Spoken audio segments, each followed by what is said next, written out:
दोस्तों, गरुड़ पुराण के अनुसार अकाल या आकस्मिक मृत्यु होने पर आत्मा संसार में तब तक भटकती है जब तक वह प्रकृति यानी भगवान के द्वारा निर्धारित अपने जीवन चक्र को पूरा नहीं कर लेती। जबकि कुछ आत्माएं ऐसे भी होते हैं जो किसी अधूरी इच्छा या सिर्फ परिवार मोह के कारण यमलोक की यात्रा तय नहीं कर पाते।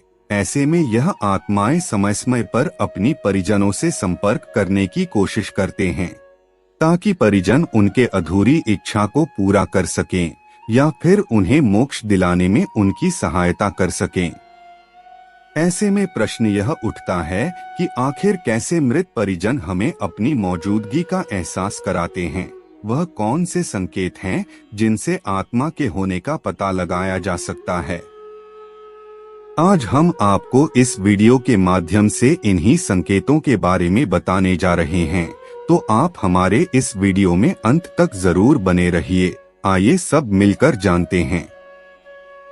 सबसे पहले बता दें कि मृत परिजन हमसे सीधा संपर्क नहीं कर सकते, इसलिए वह कई तरह के संकेत देकर अपनी मौजूदगी को दिखाने की कोशिश करते हैं और सपने में आना आत्मा का अपने परिजनों से संपर्क करने का पहला तरीका है।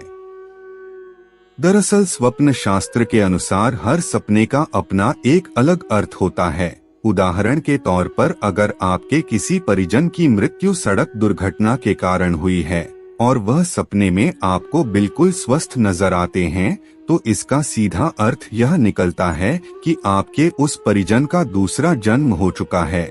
इसीलिए दुखी होने के बजाय आप भी अपने आगे के जीवन पर ध्यान दें और सुखी रहें।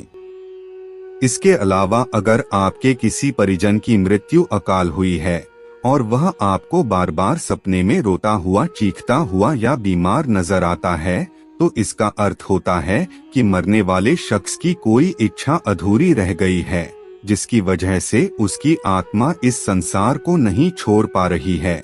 ऐसे में आपको उस व्यक्ति की आखिरी इच्छा पता लगाने की कोशिश करनी चाहिए और हो सके तो उसे पूरा भी करना चाहिए।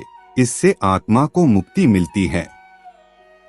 मृत परिजन तो हमें देख और सुन सकते हैं, लेकिन हम ना तो उन्हें देख सकते हैं और ना ही सुन सकते हैं। ऐसे में मृत परिजन अपने मौजूदगी का एहसास दिलाने के लिए कई तरह के संकेत देते हैं, जैसे एक ही तरफ तेज हवाओं का चलना, तापमान का बदल जाना, बिना किसी छेड़छाड़ के कमरे में रखी चीजों का हिलना या फिर उनका नीचे गिर जाना। कई बार ऐसा भी महसूस होता है कि हमारे पीछे पीछे कोई आ रहा है, लेकिन जब हम पीछे मुड़कर देखते हैं तो हमें कुछ नजर नहीं आता। दोस्तों, यह भी एक तरीका है जिससे मृत परिजन अपनी मौजूदगी का एहसास दिलाने की कोशिश करते हैं। गरुड़ पुराण में बताया गया है कि मृत आत्मा सिर्फ अपने चहेतों को ही अपना एहसास करा सकती है। जब आत्मा बहुत दुखी होती है तो वह जोर जोर से चिल्लाते हैं, हमारा नाम पुकारते हैं और इसका असर यह होता है कि आत्मा जिससे संपर्क करना चाहती है उसे ऐसा आभास होता है कि किसी ने उसका नाम पुकारा है। अगर आपके साथ भी ऐसा बार बार होता है या हो रहा है, तो हो सकता है कि आपको कोई मृत परिजन संपर्क करना चाहता है। वैसे मृत परिजन सिर्फ अधूरी इच्छा को पूर्ण करने के मकसद से ही नहीं, बल्कि कई बार हमें मुसीबतों से बचाने के लिए भी हमसे संपर्क करने की कोशिश करते हैं। अगर आप सो रहे हैं और ऐसा लगे कि कोई आपके बगल में खड़ा है, तो यह भी एक तरह का संकेत ही है जो हमें मृत परिजन देते हैं। मित्रों, अगर स्वप्न शास्त्र की माने तो जब आत्मा की किसी प्रिय परिजन पर किसी तरह की मुसीबत आने वाली होती है, तो वह सपने में आकर या फिर उसके बगल में खड़े होकर उसे मुसीबतों से सावधान रहने का संकेत देते हैं।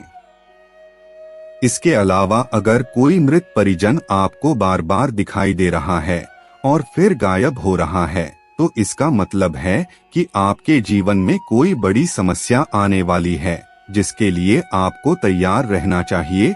वहीं दूसरी तरफ गरुड़ पुराण में इस बात का उल्लेख देखने को मिलता है कि मृत परिजनों को जब आप बहुत ज्यादा याद करते हैं, उनके बारे में सोचते हैं, तो वह आपकी ओर ज्यादा आकर्षित हो जाते हैं और आपके आसपास भटकने लगते हैं। इसीलिए कभी भी किसी मरे हुए व्यक्ति को ज्यादा याद करके रोना नहीं चाहिए, क्योंकि ऐसा करने से आत्मा भी दुखी होती है और इस संसार को छोड़ने में उसे बहुत ज्यादा तकलीफ होती है।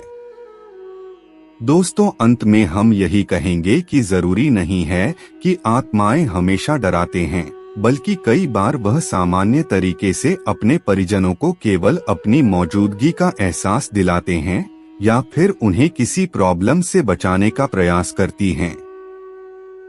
आज के वीडियो में बस इतना ही। आपको हमारी जानकारी कैसी लगी आप हमें कमेंट में जरूर बताएं और अपने दोस्तों के साथ भी शेयर जरूर करें और हमारे चैनल को भी सब्सक्राइब कर लेवे। फिर मिलते हैं किसी नई वीडियो के साथ, तब तक के लिए धन्यवाद।